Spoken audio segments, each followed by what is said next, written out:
नमस्कार दोस्तों, धर्म दर्शन में आपका स्वागत है। ये तो सब जानते हैं कि रावण एक राक्षस कुल का राजा था, जो अत्यंत ही बलशाली, महापराक्रमी और एक परम शिव भक्त था। लेकिन इसके साथ ही वो शास्त्रों का प्रखर ज्ञाता, प्रकांड विद्वान, पंडित और महाज्ञानी था।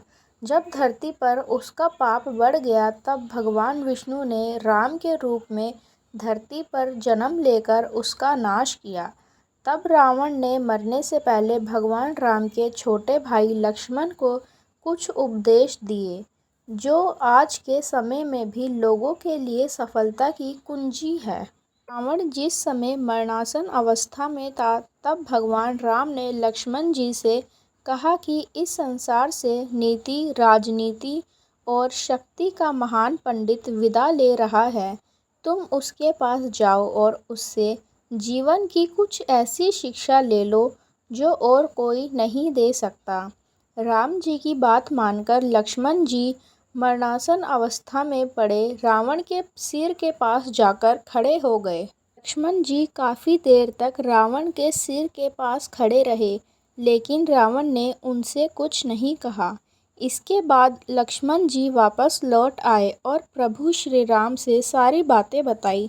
तब भगवान राम ने लक्ष्मण जी से कहा कि अगर किसी से ज्ञान प्राप्त करना है तो उसके चरणों के पास जाकर खड़ा होना चाहिए, ना कि सर के पास जाकर। यह बात सुनकर लक्ष्मण वापस रावण के पास गए और उसके पैरों के पास जाकर खड़े हो गए।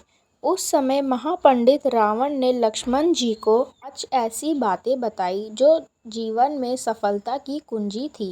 रावण का पहला उपदेश यह था कि इंसान को कभी भी अपने शत्रु को खुद से कमज़ोर नहीं समझना चाहिए, क्योंकि कई बार जिसे हम कमज़ोर समझते हैं, वही हमसे ज़्यादा ताकतवर होता है।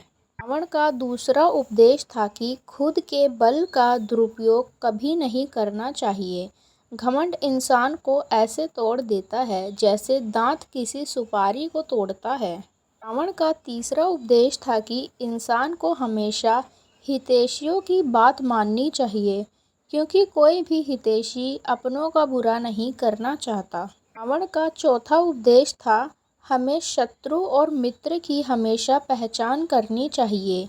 कई बार जिसे हम अपना मित्र समझते हैं, वह ही हमारे शत्रु साबित हो जाते हैं, और जिसे हम पराया समझते हैं, असल में वह ही हमारे अपने होते हैं। रावण का पांचवा और सबसे बेहतरीन उपदेश था हमें कभी भी पराई स्त्री पर बुरी नज़र नहीं डालनी चाहिए, क्योंकि पराई स्त्री पर बुरी नज़र डालने वाला इंसान हमेशा नष्ट हो जाता है। ऐसी और जानकारियों के लिए हमारे चैनल को सब्सक्राइब करें। धन्यवाद।